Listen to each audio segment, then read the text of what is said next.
pasal tentang hukum-hukum air. Kemarin kita sudah bahas air yang dapat menghilangkan najis. Air berapa pula? Dua pula. 216 atau 270 itu pendapat ulama fikih kontemporer Syekh Wahbah Zuhaili. Liter Kalau 200 ya 216 ya liter 4 sekitar 54. Jadi bikin kolam 60 dalam 60 cm. Nanti kita lebih itu lebih ya. kita lebih baik aman. Ada yang 100, ada yang 60-an, 70. Baik, itu beberapa air. Kemudian kemarin sempat kita bahas najis yang ma'fu anhu, najis yang dimaafkan. Jadi kemarin sudah kita bahas yang pertama hewan, bangkai hewan yang darahnya tidak mengalir, itu yang pertama.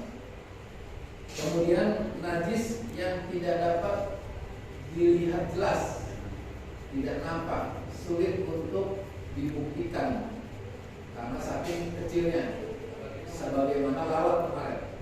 Lalat mencrok di kotoran, kemudian dia masuk ke air atau ke gelas dan sebagainya, maka dimaafkan. Kemudian kemarin yang ketiga itu, ini ketiga udah apa belum? Sepertinya belum ya. Baik, kita lanjutkan saja. Qala al-musannif nafa'allahu bi'ulumihi wa ashabihi wa huwahi bidawai. Wa ma'ala manfadhi hayawanin tahirin ghairu adami. Dan apa yang sesuatu berada di lubang tempat keluarnya kotoran hewan. Di mana Pak? Dubur. Kalau bahasa kasarnya boleh. Ya. Jadi sesuatu yang berada di tempat keluarnya kotoran hewan, itu di bawah hewan. Itu hewannya ini hewan yang suci. Nah, ini bukan yang manusia. Jadi bukan manusia. Jadi hewan. Ini berkaitan dengan ini apa biasanya? Dia berada di boolnya hewan. Kita sekarang sering minum apa? Kopi luwak. Itu sengaja dibuat pada itu rokoknya. Jadi dia karena apa? Kulitnya itu tidak nyatu itu. Jadi tidak menyerap. Jadi itu salah satunya. Kemudian warawsu samakin, tai ikan. Sering kita perhatikan yang punya akuarium itu keluar apa? Tai ikan. Tai ikan ini nggak najis Pak, selama dia itu berak sendiri di situ, bukan dipindahin tai ikannya sama kita. Warawsu samakin lam yughayyiril ma'a, yang tidak merubah air, walam yadha'u fihi abasan, bukan ditaruh ke dalam air tersebut dengan sia-sia. Jadi dipindahkan, dimasukin. Jadi bukan seperti itu. Pokoknya dia ikan di situ. Ini kolong-kolong dulu, zaman dulu kalau di sini musola itu Ada ikannya. itu ikannya gede-gede Pak, ditaruh. Nangkap dari ekor ditaruh di situ. Maksudnya biar makan ugat-ugatnya nih. Ntar dia berak juga di situ. Nah itu bukan najis.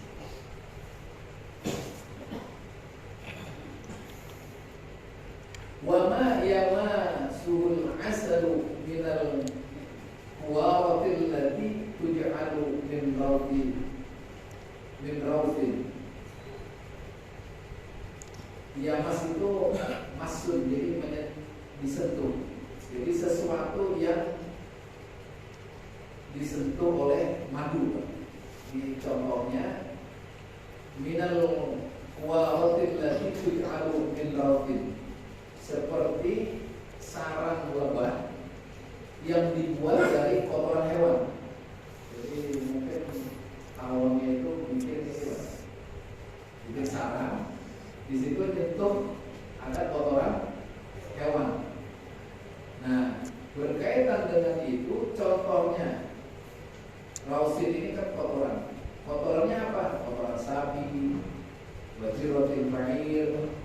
kemudian juga bukan, ini yang berikutnya. Tujuh min rosin nabi al-baqar, seperti kotoran sapi. Jadi itu tidak najis, Pak. Madunya itu tidak najis.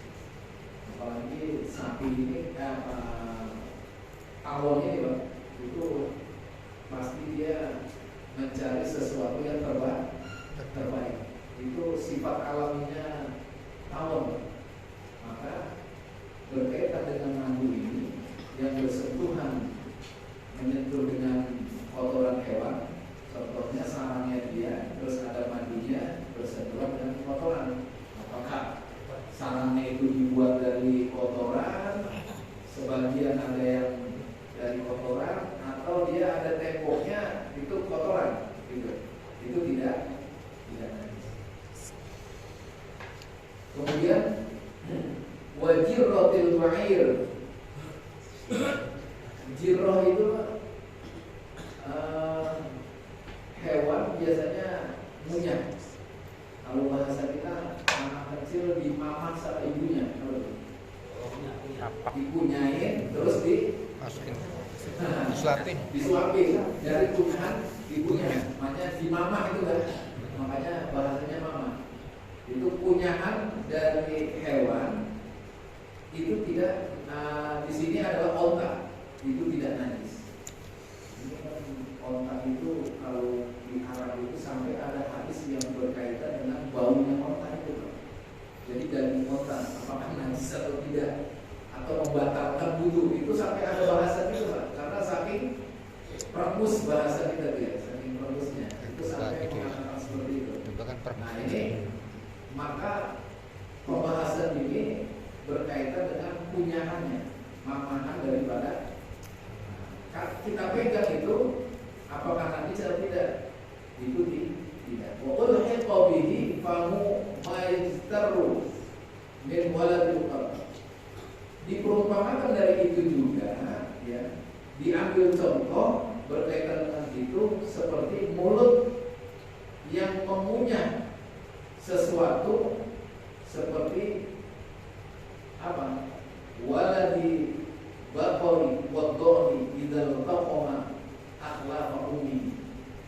Anak sapi, anak domba, kalau dia nyusu sama emaknya. Ini perumpamaannya itu, Pak. Jadi diambil kiasannya ke situ.